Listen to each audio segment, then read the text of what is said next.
Guys, welcome back to another episode of the Unbreakable Podcast. I am your host, Sarah Chan. Today we have a phenomenal guest. Please welcome, put your hands together, Jack Austin. How are you, brother? Hello, Sarah, man. I've been looking forward to this one all week. It's good to be here, and I'm Yeah, sure I we're going to know, my dig man. into some stuff today. So yeah, I'm looking forward to it. Jack and I got connected through STK's group. If you know who that is Suzanne Taylor King. Jack, dude, tell us what you do, why you do it, where you're based out of, and where you're originally from. Sure, yeah. So I'm in Vietnam these days. I've been out here for a decade. I consider myself at least 50% Vietnamese. My karaoke skills have improved a lot since I've been here. It's not so popular where I'm from, which is the UK. Like British people don't tend to sing that much karaoke. And I help people with their client acquisition mostly through LinkedIn, but now a bit of everywhere. And yeah, for me, it's all about the fact that most people online these days are bland and it doesn't really work for anyone's brand. So it's, be yourself, get clients, don't spend forever on sales calls and yeah, that's it. I feel like a lot of people right now, they are just like bland as a fucking saltine cracker, dude. Like they're so like they're generic, like very, very generic, dude. Yeah, and I think one of the reasons is AI, right? It's Yeah. AI is great. Obviously, it's got loads of good uses. You use it, I use it. Like it's something that we use every day, but it's really terrible in terms of being different and being honest and being who you are. Because it's been trained to be safe, right? AI, Yeah. it's trained on data from the internet or corporate speak or self-help books. So if you try and get it to say things like, what you post is usually shit and you sound like a dick, it gets a little bit upset as a tagline. And even if you try and train it, it's not the biggest fan of that. So yeah. Oh man, you have no idea how long I've been waiting for this fucking podcast with you, brother. Because honestly, dude, like when I first met you, we jumped on a 30-minute call, and then like we clicked so well. We're like, okay, this should like be like a once a month thing that we just like shoot the shit, talk strategy, what we're up to. Obviously, like I do a lot of what you do too. Like obviously, I create content for people on LinkedIn. And then with the modality of actual client acquisition to dragging them down the funnel, what is one thing that you feel like that is always consistent on LinkedIn for the people, right? Like what is one thing like when they write a post, how should they like either nurture, follow up, stuff like that? Yeah, so I mean the first thing is when you post, don't sanitize any of it. Like your first idea is usually your best idea. So don't Yeah. sit there forever just like changing stuff, trying to make it sound like everyone's going to be impressed by it. Be willing to be yourself. Be willing to post things that might not land. And as long as it sounds like you, then you've got a much better chance of actually attracting people. I would, dude, that's awesome because like when I got into copywriting, it was like, oh no, you should have your first or second draft like revised. And I was like, normally my first draft is normally the best that I'm ever gonna be able to put out. Because if you start overthinking it, then it's like you just keep having this, as you say, I'm going to take this from out of your playbook, mental masturbation going on. And it's like you're just consistently getting confused about what it is that you should be doing or what it is that you should be writing. And honestly, it's just like you're gonna spend more fucking time on something that's super fucking simple. Okay? That's just a fact. And there's no time to waste. When you're writing a post, normally your first draft is the best. Totally. And it's kind of like if I get a book today and I start reading about like, playing baseball, for example, and I read all the plays and like I read how I have to run and what I can do to like hit the ball this way or that way, or if the fielder's left-handed, I have to do this or whatever, right? And I can read all this stuff and keep reading it and keep doing it. And then the first time I get out there and someone chucks a ball at me at speed, it's still going to go past me or smack me in the face and I'm going to be shit at it, right? And I could have read about it a million times. But until I actually go out and stand there and try and hit the ball, I'm not going to get any better at it. And it's the same with content, posts, LinkedIn, emails, whatever else. Like you can read every playbook, you can learn every skill, but until you start doing it and seeing how your audience reacts to it and how you take to the process, it really doesn't mean shit. And that's one of the things, like for me, I make this mistake all the time, but I share it as I go. I did sales calls for a year. I hate sales calls. I'm good at them, but I did it for a whole year. I Yeah, closed me high too. ticket clients on these sales calls, But I fucking hate the feeling in there. I hate the whole, oh, so how will you feel in 6 months if this hasn't changed for you? And what will happen to your business in 6 months if you still haven't implemented this thing?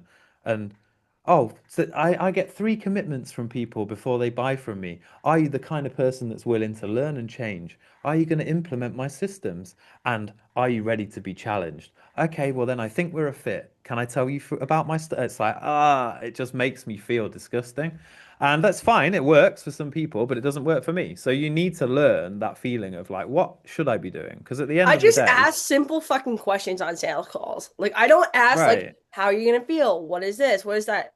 I normally ask very simple copywriting questions. Do you feel as if your message is aligned with your personal brand and or business? Do you feel as if it's working for you? And if not, why do you feel like that? And then there comes a subline of questioning that we get to the root of the problem. That way I fully understand what the problem is. Because if you do not understand the foundation of the problem, you're not going to be able to fucking fix it. And that is the problem. The problem is right now, especially on LinkedIn, social media, and all this other bullshit, is that people just ask very generic questions on sales calls. And then you take the client, and then sometimes it doesn't work out for them. Especially like I had a client like about a month or two ago. The problem with him is he doesn't want to fix his company. He hires bad fucking people to do the fucking marketing. He doesn't know what the fuck he's doing. He's a software guy. And I'm like, if you're a software guy, you shouldn't be running a marketing company since you have no fucking clue about this. So a lot of people are getting into marketing thinking they know fucking everything, in which there's so many things about marketing that I don't know still, and I'm in marketing that I'm sure a lot of other people do. And that's okay because I stick to one specific area in marketing, which is copywriting, that makes a lot of fucking sense for me because a lot of people they like I heard this on a sale on a networking call the other day, and someone was like, "Hey, copywriting is about words." I'm like, "No, you fucking idiot. No, it's not." I was like, "It's about the art of persuasion, and it's about how well you can articulate what you think." That's what it is. It has nothing to do with words at all. If I want to use a dictionary about how to say something, trust me, I can. I can open up a big dictionary on my phone. However, we're not going to do that. Why? Because most people they can't understand big fucking words. So when Yeah. it comes down to it, a lot of people they think they know everything. They fucking don't. What is your interpretation? I'd love to hear you. Yeah, well, it's the thing is, if you look at any of the greats of copywriting, like people like Gary Halbert and stuff, they repeat the same things. The language is super simple. There's nothing complex about it. It's nothing to do with the words or the complexity of the words. I think It's a the lot message and the conviction in the message. Yeah, and that's what it is. Is like that's why I think people like you and I get a lot of views. It's because they're like, holy shit, like who the fuck are these people? I'm telling you like mental masturbation or I'm fucking back on LinkedIn. It's because of the fact that we do not play by the corporate fucking game. And that's the problem. A lot of people that get into entrepreneurship that have left corporate, they think in this corporate mindset, and that's not how you're supposed to be thinking. Corporate and entrepreneurship is very different. You can't think the same fucking way that you did 20 years, that you spent 20 years slaving away in a corporate company. Like I knew my math was not going to fit corporate because no one can get me to shut the fuck up. That's the problem. Okay. No one. Yeah. I did 10 years in corporate in my 20s, so I know that world and I know it inside out. And I think there's a big thing with that and employee mindset. It's like you kind of have an employee mindset and you basically come out and then when you're running your own business, it's like a totally different thing. But it's also like if you come out of employment and you've already got like quite a lot of money behind you and you really just get into coaching or consulting or whatever as a bit of a hobby because you don't want to go and play golf or whatever, it's never going to work because the shit that we Right. do is hard. It's hard. It's not easy to become like a coach or a copywriter or run your own business online. It's probably one of the hardest things you can do because Right. you're on your own. You've not got a massive team behind you. You don't have a huge budget. And really, the thing that drives you to succeed alongside passion is that you have to, right? Like for me, when I had a content agency with 50 writers 2.5 years ago, and I got super complacent. It was the first time I'd ever been successful. I was making like 15 grand profit every month. And instead of like building my pipeline and getting better at what I was doing, I was like going on holidays, staying in five-star hotels, playing golf. Like I thought I'd made it, man. I was like, this is it. I don't have to ever work a day in my life. My whole team are doing all this stuff, and it all came crashing down around me, right? And then when you're in a country that's like 12,000 kilometers from your home country, no possible way of moving home because my wife's from Vietnam Right. and two kids. Well, one was at school, one was on the way at that time. And I went from like 15 grand a month profit to like $1,000 a month for 50 people working for me. And that's the kind of pressure that pushes you into a situation to figure it out, you know? So I think a lot of what we see on LinkedIn and we see in general is it's people who don't really need to be doing what they're doing and they're trying to make it work and they're just looking for an easy way to make it work. And like for me, that there isn't an easy way. And I've been guilty of it as well. Like in the past, I'd try and, because I know outreach and all the stuff I was doing before, it's really hard. It's difficult. You get Yeah. rejected loads. It's hours, it's time. You have to put all this energy and effort into it. And Yeah. when I was teaching it to other people, I'd kind of say like make out it wasn't as hard as it really is because I wanted to make the sales, right? So I'd lean into like, oh, it's not as hard. You do just do this, send the 25 connections, just do all of this stuff. Now I'm the total opposite. Like when I'm trying to get clients, I'm like, listen, this is really, really hard. Like you're gonna find it difficult. I'm gonna help you fail fast. I'll hold your hand while you fail, but you're gonna have to accept that you're gonna have to put yourself out there and fail a lot, fuck a lot of stuff up, and eventually you might find out that works. And to be able to do that, you need to want it. It has to be the only thing you want to do. And that's the problem is like I feel like a lot of entrepreneurs they get into entrepreneurship if they are leaving corporate as a fucking hobby. And that wasn't the case for me. And that I mean, my dad was in working on Wall Street, I think, for like almost 10 years before he started his own fucking business. But as a kid, he was basically working for himself too. He was okay, not to get, illegal activity here, but he was fucking with the payphones when he was like 10 years old, selling fireworks on the side of the street in Canal Street in Manhattan.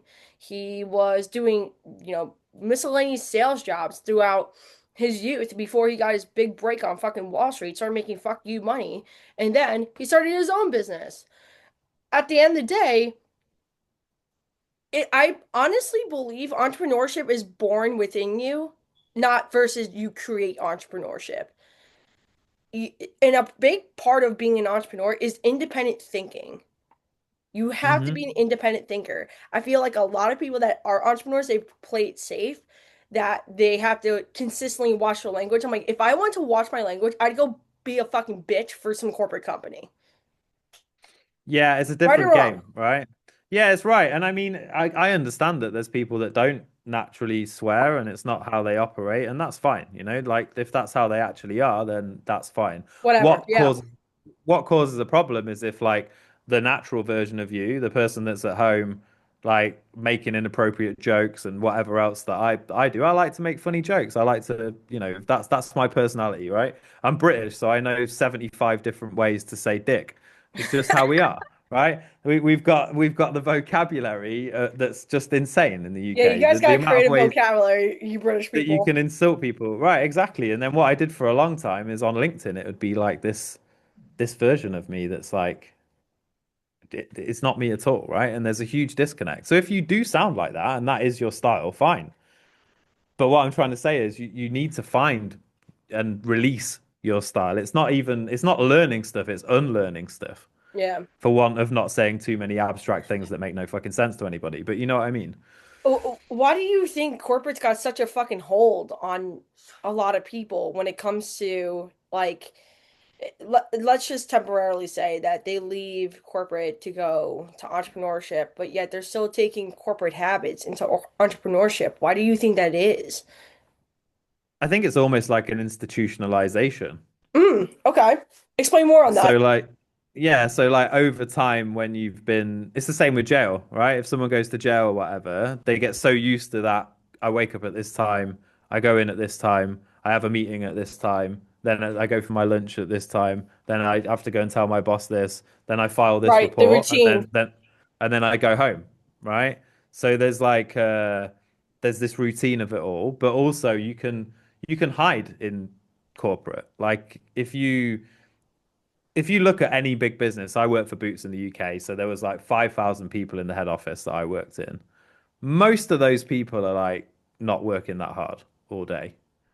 They're basically like, I'll do the things I have to get done, and then they spend the rest of the day just like talking to their colleague or sending an email or walking to the water cooler or whatever, right? Because it's not your business. You're going to get paid your salary anyway. So you just do the shit that you're responsible for, maybe Right. a bit more if you're trying to get promoted, and then you kind of chuck it in, right? So your actual, there's no incentive to like get better at focus and get better at deep work and get better at working on one task at a time. The only thing is looking and appearing to everybody like you're competent and you're doing your stuff. I'll give you another example of this, right? So when I first worked in corporate, I used to work really hard and I wanted to get promoted and stuff. But at the time, I was like quite alternative. I was a DJ. I had hair down to my shoulders, right? So like I was an alternative character. I was anti-corporate, really, but I also enjoyed the job and the challenge. And I was like by far the best person in my team of in supply chain, but I never got promoted. And then one day, my boss Helen, she sat me down. She was like, the thing about corporate is you need to learn how to play the game. So she said you should start wearing a tie every day. You should cut your hair. And whenever you go anywhere in the office, you should walk with purpose. So instead of like walking like just like I did, chilled, hippie, like whatever at the time, you should walk places with purpose. So I did. I cut my hair, I started wearing a tie, and I started walking everywhere fast, holding a notepad. And I got promoted after like 6 weeks. It was crazy. And nothing had changed, right? I wasn't working any harder. I wasn't doing anything different. I just looked Right. It's different about and, the and I appearance. acted. And that's what she said. It's all about perception in here. Right. Everything is perception, which was great because after that day, I could do a shitload less work and just walk around everywhere fast, holding a pad and looking like I knew what I was talking about. I think and that's the thing too, is like I wanted to be an entrepreneur that when somebody heard me talk, that they fucking knew I knew what I was doing, and also they know that I mean what I say, right? And like that's the thing though. I feel like a lot of entrepreneurs they don't have that vibrato within them, and they're just too fucking scared to piss people off because they're so desperate for a fucking sale. I got into this year thinking, fuck you. If I don't need you, I don't need you. And I'm like, no one's going to come in and tell me how to run my podcast. No one's going to come in and tell me how to run my business because I'm like, I didn't, last time I checked on the IRS document, it's my name, not yours. Okay, for the LLC. There's no fucking way you're going to tell me how to watch my mouth when you don't pay the taxes on the LLC that I own, right? So that's the thing though. We sit here and we try to control people to the absolute maximum that we can because that's what we're used to. The corporate mindset allows you to control people whatever which way you want to. And I think that's very damaging in entrepreneurship because when you do own your own business, you are at the liberty of creative freedom to do whatever the fuck it is that you want with your business. If you don't want to hire this person, you don't have to. I'm like, you are, and regardless of Title IX bullshit, you don't have to hire somebody that you do not think that is going to do the job. Hire them based off their merit. You know what I mean? Yeah, yeah, yeah. And I think some of it is on the other side as well. It's like there's a fear of being vulnerable if you're a business owner. Like people don't Yeah. like to share their mistakes or their foibles or whatever else. And like the point is 90% in my industry of coaches, like they fail. 90% of coaches fail. Most people like aren't making any money, but they're going out there and telling everybody that they're doing really well and they're trying to come across as successful and really insightful and all of that stuff. Like this week, I did a post earlier this week that says in 2024, I change my strategy more often than I change my underwear, right? Because I did. So I'm Yeah. not going to lie about it and make out like I've got everything figured out. Like I changed my strategy again 2 weeks ago from like doing sales calls and email lists to just doing email lists. Like it's part of the journey. And what people don't realize is by sharing all of that stuff, you actually endear yourself more to the audience because they know you're brave enough to share the truth. I And have the zero one thing that issue telling people how many times I fucking failed in entrepreneurship. None. None right. whatsoever. Because at the end of the day, I hope they take my failure and they learn something from it too. That's how you fucking empower people. When you give the opportunity to like be vulnerable and like tell people like, "Hey, this is what I tried. It didn't work out and these are the reasons why I think it didn't work out in my situation. I hope that's not the case for you." You know what I mean? Totally. Yeah. And like the post I did earlier today was like every situation, every tactic works, right? Every single tactic. So whether someone says do cold DMs work. Do Cold cold DMs DMs do to sales work. call. They work. Do cold DMs to fill an email list. It works, It does right? work. Do content. It works. It takes longer, It but does it work. works. Like do community, whatever. Go to face-to-face networking events. Like whatever you want to do. All of these things will work if you give them enough time Right. and you're willing to fucking suck at them for a while. Yeah. Until something works, right? And then eventually you'll get the odd thing where you get to feel like a genius. So for example, today I've just and I know we wanted to talk about inbound. I just changed my DM process because before I was driving people to a sales call and doing a 15-minute sales call and then a 1 hour call to close them. And this morning I was like, I don't want to do all this personalization anymore. I'm just going to send a message to people and say, hey, I've built this thing. It's about content frameworks and a custom GPT. Right. Do you want it? Right. And we sent that to like 12 people today. I've already had 3 people say yes. And it's early in the day your side. So there's Americans that will probably Right. respond. Right. So from just making that switch, suddenly I might be able to get 5, 6 people on my email list every day from LinkedIn, which is crazy. Like you're talking like 30%, 40% opt-in from cold DMs. But I only can do that now because I've tried all this other shit and figured out and got brave enough to go, ah, I fuck it, got I'm my just going to first do this. client by a fucking cold DM, dude. Like, I'm not, like, people just need, the fucking thing is that people just need to try. That's it. You need to try. I hate cold DMing people. That's why I fucking hired someone to do it for me. I just hired an Yeah, appointment right. setter. And honestly, the amount of stress I just got off my plate this week was like, oof, like I can really focus on things that I enjoy, like making content, making my podcast, making, like fucking around with my GBT because I obviously am licensing it. These are fucking things that I enjoy doing. That mundane bullshit I don't like doing. But that's why we hire people for this shit. Why? Because of the things that we need to focus on, the things that we are very, very good at as business owners. Everything else, fucking find people for things that you don't like doing. That is why other companies exist. People will gladly do the job that you are asking them to do. You know what I mean? As long as you find good people, it's not the problem. Yeah, I agree, but I do as well. There's a warning in there where sometimes people will outsource stuff too soon, right? So I get it. You should totally Yeah, outsource stuff and move it on to people, but you should at least have some like idea of what's involved and what it takes. I mean, nobody likes sending DMs. Nobody likes getting on sales calls. Nobody likes creating offers and sending them out over their emails and right, nobody opts in. Nobody signs up, right? But it's literally it's part of it. And people it's like the difference between if you watch UFC, right? And you watch a heavyweight fight in the UFC versus watching like a movie of people fighting. right. When you watch the movie of people fighting, it's all like it looks all cool and people swinging and doing kicks and all this crazy shit. And when you watch UFC, it's like two fat dudes hugging on the ground, right?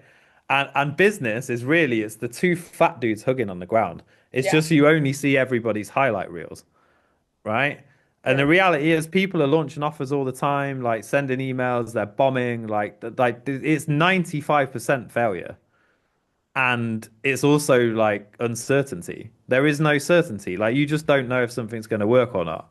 You just have to do it anyway for as long as it takes, I see right? so many people, like I send emails all the time for clients, and I'm just like, when I get a 45% open rate and then the click-through rate is like 10% of that, or no, like 25% of that, and which is my average, honestly, people are like, I didn't get a book, I didn't get something booked on my calendar. I'm like, okay, let me see your calendar.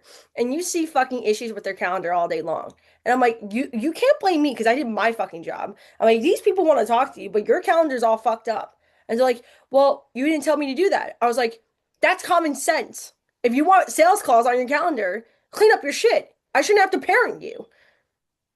Yeah, yeah. It's tricky. I mean, that's why I think a lot of people, and I know it's what you're thinking about more and more, is you have to go in and take control of all of this stuff.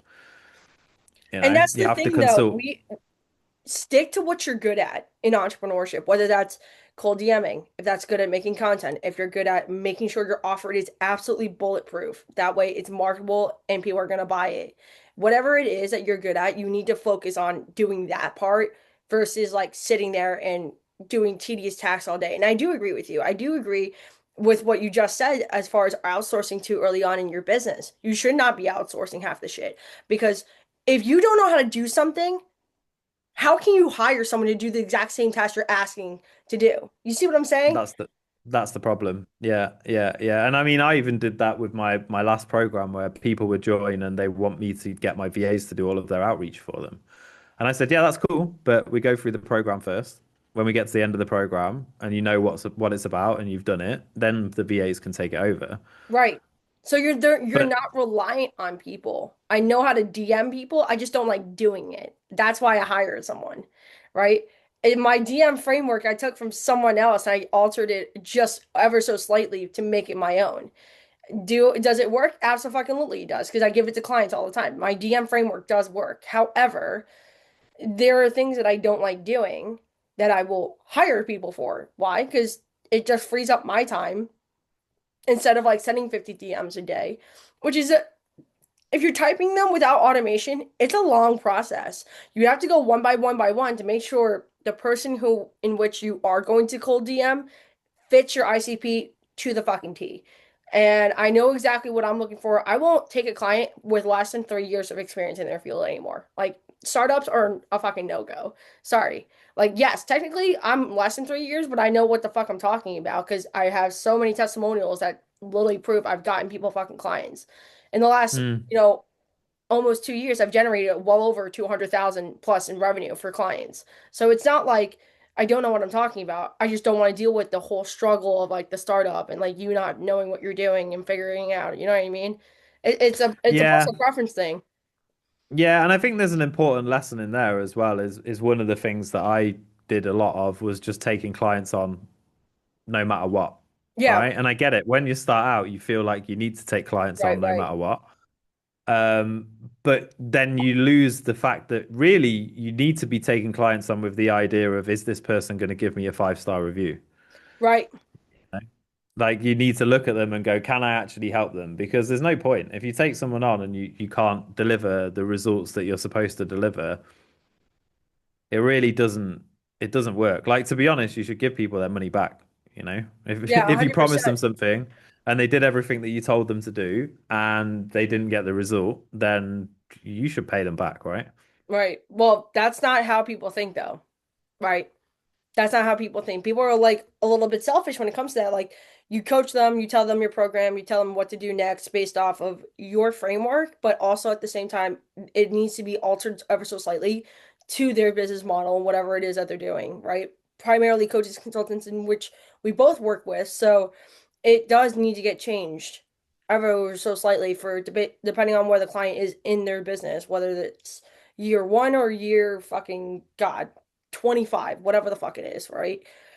The problem is that a lot of people they're just not willing to change though. So when you don't change and you hire people like you and I, you don't like you're stuck in this mindset that doesn't fucking work because you're hiring people to do something for you. You don't know how to do something, but you're unwilling to change. So it's like, what the fuck am I doing sitting here? Yeah, but and again, that goes back to mental masturbation. Like it's another symptom. It's not mental masturbation, but it's another symptom of it. It's like people have an addiction to seeking certainty, right? So they buy programs because they think, "Ah, this is going to make things more certain for me." And then when it doesn't, they just don't don't take the action. Or the other side of it, and I know because I've done it myself, is like you buy something and then that gives you the feeling that you've made progress. So actually following through with the actions is like a whole different thing. Like if you see behind me, right? I've got Yeah, this your bookshelf. bookcase. There's loads of books over here, right? And what I used to do was you get a book and I'd be like, right, read 30 minutes in the morning, 30 minutes at night, and you sit and you read it, cover to cover, cover, cover, and then next book, cover to cover to cover. And some of it's going in, right? But you're not actually applying anything. So you're not retaining anywhere near that level of information. And I took ChatGPT yesterday and like showed it all these books. It's like, yeah, no point reading that one now because you've already gone past that stage. No point reading that one. That one's a waste of time. Just read. And out of these 50 books that I've still not read, I've read most of them, but there's some of them I haven't. It's like, yeah, half of them you've already surpassed. And I think that's the thing is like knowledge and information, coaching, working with people to get consulting knowledge doesn't mean anything if you're not going to go and apply what you learn. A lot of people they don't absorb information well enough to retain it. That's the problem. And they Or sit there. they don't practice it to And, retain it. and that's the same thing though, bro, because of the fact that if you're not going to implement it or practice it, what you're absorbing, how the fuck are you supposed to do anything without what you just retained? It's like you sit there and you look at people some and I will be so fucking dead ass honest. I was like, these fucking people are so dumb that I'm like, I don't ever want to talk to you again. For example, I was on a call the other day with like someone who's in actual marketing, homeschool his kids, stuff like that, whatever. And I don't think he knows what he's doing. I don't. I just got that impression because I was going to sell and white label my GBT to him because I know how expensive copywriters are in general. In the United States, on Mm. average, they're anywhere between 4 to 8,000 for a really good one. And I'm like, dude, I'm thinking to this guy, I'm like, my proprietary IP is not even justified in the hands of yours because the fact that it doesn't make any logical fucking sense. You still don't know how to do something.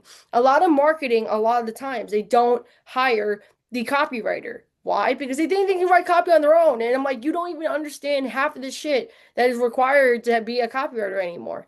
I'm like, a copywriting isn't about how well you fucking write. It has nothing to do with that, dude. And that's the problem. Everybody's like, oh, your post needs to be written like this. Your post needs to be written like that. I'm like, no, the fuck it does not. There's simple things that, yes, need to be included, like line spacing, but also at the same time, like, write the fuck what you want, dude. Like, grow a pair of balls, dude. Oh my God, grow a pair of balls. Yeah, yeah. And I think half of the time as well that again, it's back to AI. It sanitizes stuff. Like people the thing with AI is it's brilliant at following frameworks, at following examples, at doing all of these kind of things, right?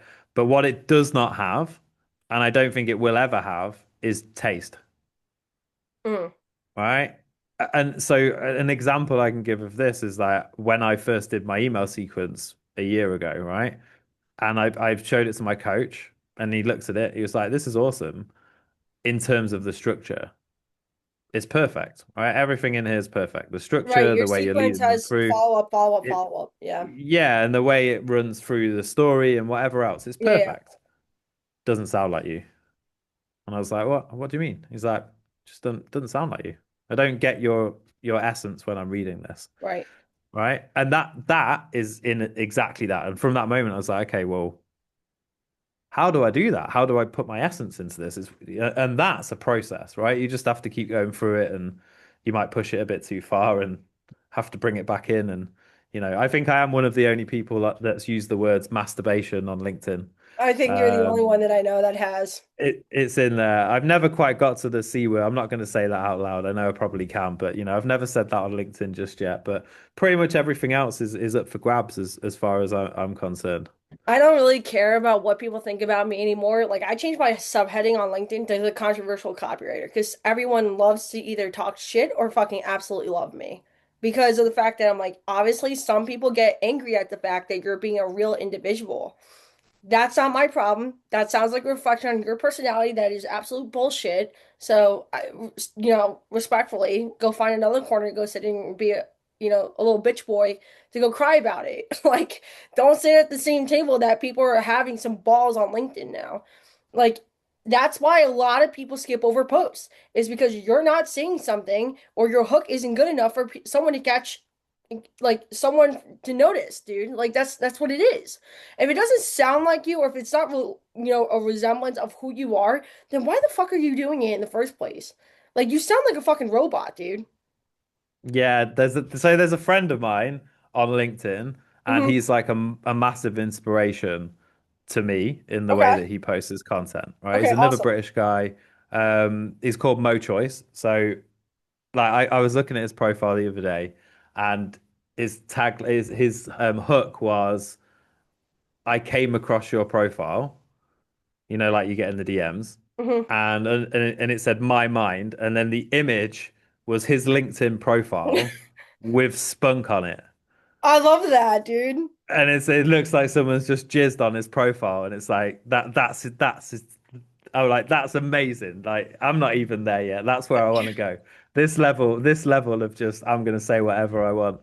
Um, and yeah, I mean, I just don't care anymore, man. That's the problem. I grew up like Chinese, like you live in Vietnam, so I'm sure you can agree with me. Like Asian people in general are very reserved individuals. We don't say a lot. We're very noticing of everything though. We do watch. But I'm like, no, I grew up in fucking America. Just because I'm half Chinese doesn't mean I have to be a reserved, docile fucking female. I'm like, no. If I want to say fuck you shit to your face because I don't like you, I will. you and my wife would get on for sure. She's definitely Oh, hell taken yeah, on dude. Britishness because yeah, she swears like a trooper. But it's true. Like one of the reasons in Asian culture that they do karaoke and karaoke is so popular is it's like one of the ways you can express yourself. Right. It's a form of Because in self-expression. yeah, and it's not about how good you can sing or whatever else. And that's why when Westerners come here, including me, coming to live in Asia, when I first heard people on karaoke and they were like terrible, I'm like, what the fuck? Do they not? Can they not hear how terrible they are? But now I understand it's because it doesn't matter how bad you are. It's just that that's your way of expressing yourself, and the fact Right, you got right. up and stood up and did it, is like is part of it. And I think there's an analogy there actually. Like it's you should treat the way you post like you're just getting up on karaoke and doing it to stand up and do it. Doesn't matter how good you are, doesn't matter what like how good your voice is. What matters is that you get up there and belt it out at the top of your lungs. My heart will go on or whatever, you Yes, know, absolutely, dude. and just put it out there, right? Dude, I was getting interviewed for Influential Women, which I got into, which is a magazine located in Tampa Bay, Florida.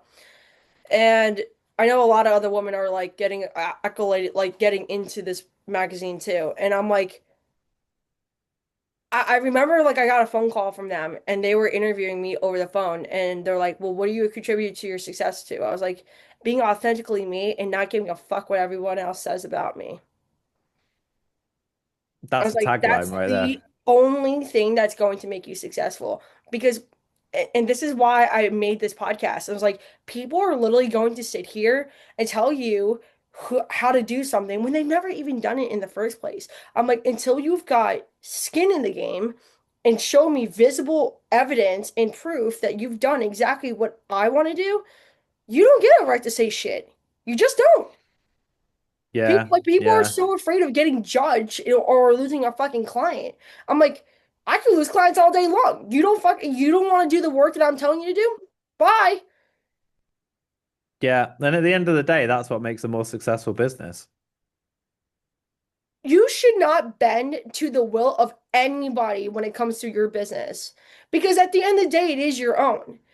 At the end of the day, if you yourself, Jack, Austin, if you don't like something that's within your business or something that you're doing with your automation or whatever, just fucking change it, man. You're at the liberty to do so. If you were working 10 years ago in fucking corporate, you'd have to wait on your one of your superiors to change something. God knows how long that takes, right? But you have the liberty right now to do whatever it is that you want, and yet here people are still fucking listening to people. It's insane to me, man. Yeah, it's a balance as well. I think the thing is when you're a coach or a consultant, right? You're in a position where you guide people all the time and you help Yeah. people. So you kind of you're not susceptible because you need help, but you have to like be careful about how you select that help. And then when you do choose to listen to somebody, you should just listen to them. Do you see what I mean? So Hmm. like I think what happens a lot of the time is people will like follow Alex Hormozy's channel and then they'll follow like Gary Vee's channel and then Hmm. they'll have their coach and then they'll have like their mum and then they'll have, like their cousin who used to work in digital marketing and knows all of this kind of stuff. And then like their friend who doesn't even work in digital marketing and they're Right, they're like they're listening to all of these opinions and then they just don't have any data because that coupled with the fact humans just don't have very long memories, right? So right, you can't even remember what you did a month ago necessarily unless you're doing the same things consistently. right. So then when things start to work, You have no fucking idea what lever you pulled because you're just pulling all the fucking levers. You're like a maid milking 10 cows, right? Like I No, could for have said real. something else, but and you just don't know where the milk's coming from. So you're like, oh, maybe it was that thing. I'll do more of that. And that's the problem is like people they need to be more patient and more measured in what they do. And the best way to do that is you pick one or two people or you have your coach and then one channel and you just follow that and you don't do anything else and you implement it for long enough, which is a few months, to see what works and what doesn't work. And then maybe you take another voice, right? Like I have a coach, and I committed to that coach for another year because I'm still learning, I'm still challenged. And the reason I Right, picked that coach is because he thinks totally fucking the opposite to me. right. Like He'll challenge literally, you. he's the polar opposite to how I Right. operate, right? And to be honest, the reason I chose him as a coach is because I thought he was a bit of an arsehole. And the way he posts stuff is he sounds like a bit of an arsehole, right? He's really direct, but he's inspiring. And But it was kind of different to how I was, right? So I was like, I want to learn from this dude. I can learn the most from the people the most right. different from me. But that's the thing too. You picked him because he was direct. And let me tell you something about direct individuals. You are normally the ones that do become the billionaires. You guys, we are straight up fucking people. We do not play by everyone else's fucking game. We're not politically correct. And we're gonna tell you the way it fucking is. We're not gonna paint a rainbow and shove it up your ass to lie to you all day long. And those are who makes the best service providers, aka copywriters, if you run a VA agency, if you run a digital marketing agencies, those are the best. Why? Because they're not going to fucking lie to you. When it comes to when you've got a problem and you want it solved, yes, it is a shit problem, but at the end of the day, this is a solution. And I always grew up like that. I don't like people like throwing shit up my ass just because like it serves you best. I'm like, just tell me how to fucking fix a problem. I don't want to hear what the problem is. Give me a fucking solution, dude.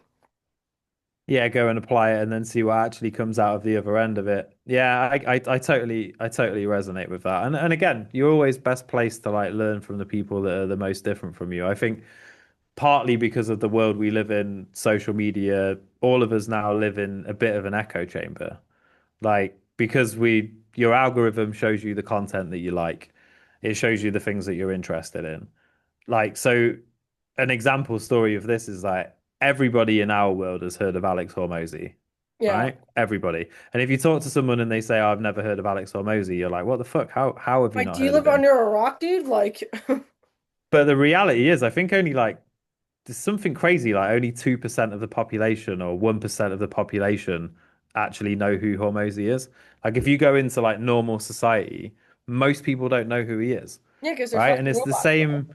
And it's the same with AI. It's the same with all of these things, right? We Yeah. we think that everybody knows about this stuff Yeah. because we live in this echo Yeah, chamber, right. Yeah, we have right? so many different friends of ours that are colleagues that we all know about what the fuck everyone else is talking about.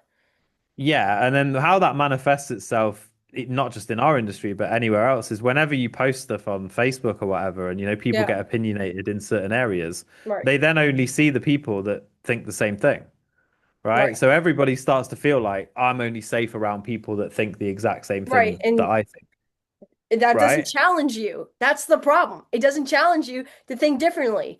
Like, I don't want everyone to have the same fucking opinion as me because it would be really bored and really hard to be around 50 other Sour Chans, dude. Seriously. Like, I know sometimes I can be fucking insufferable. So I don't want everyone else to be like me.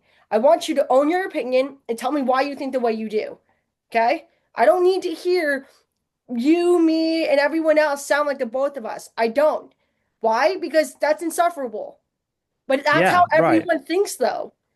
Yeah, and that's the thing now. I think again, it's been brought in by social media where people think you can't be friends with someone or like colleague or business partner if they don't think everything the exact same thing as you. Like me and you, I could have an argument with you about something and you're like, well, I think it's this way. And I'm like, that's fucking bullshit. It's this way. Right. And we could have a big stinking shouting at each other, but I'd still consider you a friend and someone I wanted to talk to again because that's how your perspective changes. That's how you improve your view of the world is by hearing, you can have your opinion, you hear someone else's opinion, you discuss it, maybe there's some passion there, but then you go away and you think, actually, that thing Sarah said, maybe that is maybe that makes sense, and that changes my worldview a little bit, right? And now we like it's almost like we people are afraid of that. They want to like stamp that out, That's because it's everyone's a bitch, bro. I'm just gonna I'm gonna keep it fucking real for people on this podcast. People are an absolute fucking bitch these days. You have no idea how to stand on your own 2 feet with a fucking opinion and own that shit. Because God forbid you have a diverse opinion, you automatically get fucking canceled. And that's a problem. You can't just cancel people just because you don't agree with them. yeah, yeah, yeah. There's a British comedian, I don't know if you ever come across, called Ricky Gervais, but he Text talks that to me about on WhatsApp. Text that to me. I'll look him up today. I will, yeah. So Ricky Gervais, he did like the Golden Globes. He's the British guy who like takes the piss out of everybody when he's on stage at the front, basically. And he said the beauty of free speech is that like I could say something, right? And I can say whatever I want, and I have the right to say whatever I want. And then Right. you have the right to get offended by what I said, but I have the right to decide if I give a shit that you got offended or not, That's true. right? It's true. And that's it, basically. So and that in a nutshell is the beauty of free speech. It's like just because I said something and you got offended doesn't mean you're right. Everyone is so hell bent about getting offended now.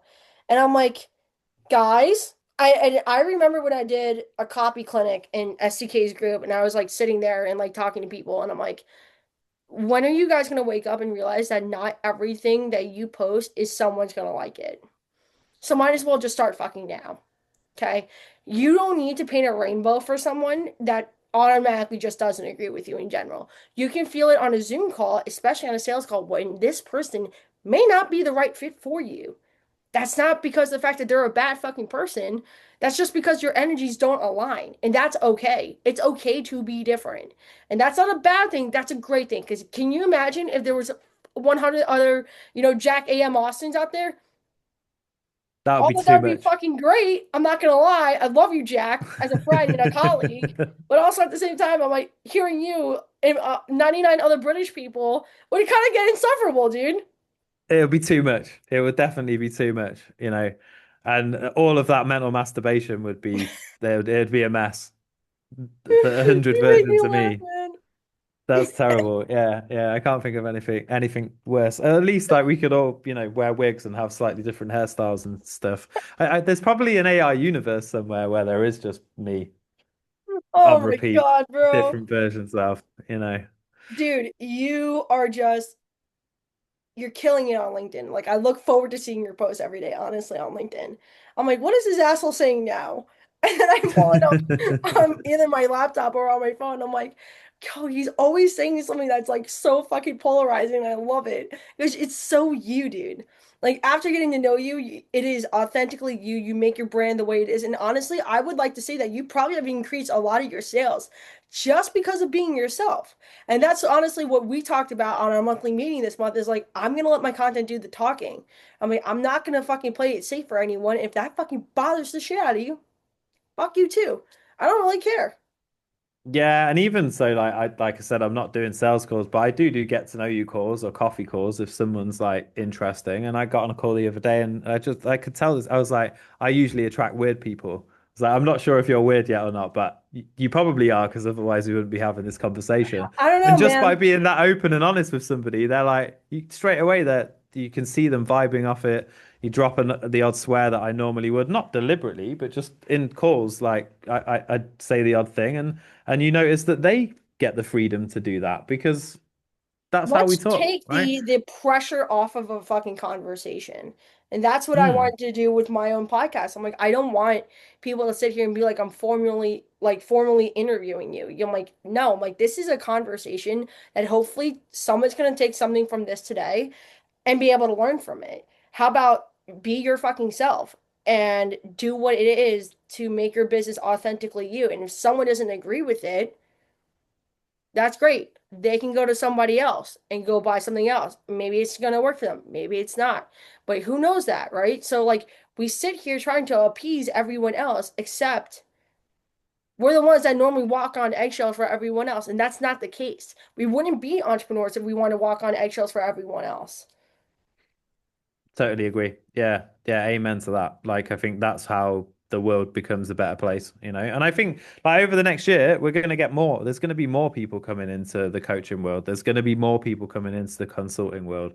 Like as corporations and big businesses implement more and more AI, they're going to get rid of more people. More people are That's going to true. want to leave. People are going to see more of this life and this world that we now have. Like 5 years ago, people didn't really know this world existed. Now people know that you can go and work remotely and like get paid to do stuff yourself. So Right, more people right. are going to come into it. And what always happens with industries when markets become mature, you end up with like a longer tail, right? So what that means is you have a lot of smaller people that are really not making much money or smaller businesses. And then you have like the fat head where everybody in there is making the money. And that door's going to close, right? So if you're listening to this now, your opportunity to be you and really be unique and attract your tribe is probably going to be gone in another year, a year and a Yeah, half in terms of coaching. 100%. And with like AI and all this other stuff now, like you can build stuff that makes people want to stay with you. That people jumping from coach to consultant is going to end, right? So now's the time to stand out. And I'm not saying just go and do it deliberately, but now is the time to be you and see what happens. I build content that's real, authentic, and extremely personable to the client and what it Hmm. is they want. But I also am Hmm. very transparent in saying, I don't want you to sound like everyone else. That's why people come to me. People come to me Hmm. because I'm fucking direct as shit. And I will tell you that if you sound like a robot, you sound like a robot. And I'm not wrong when I say that, especially when I look at what they've done before they came into encounter me and then what I can do for them on the flip side of them actually working with me. And that's the difference.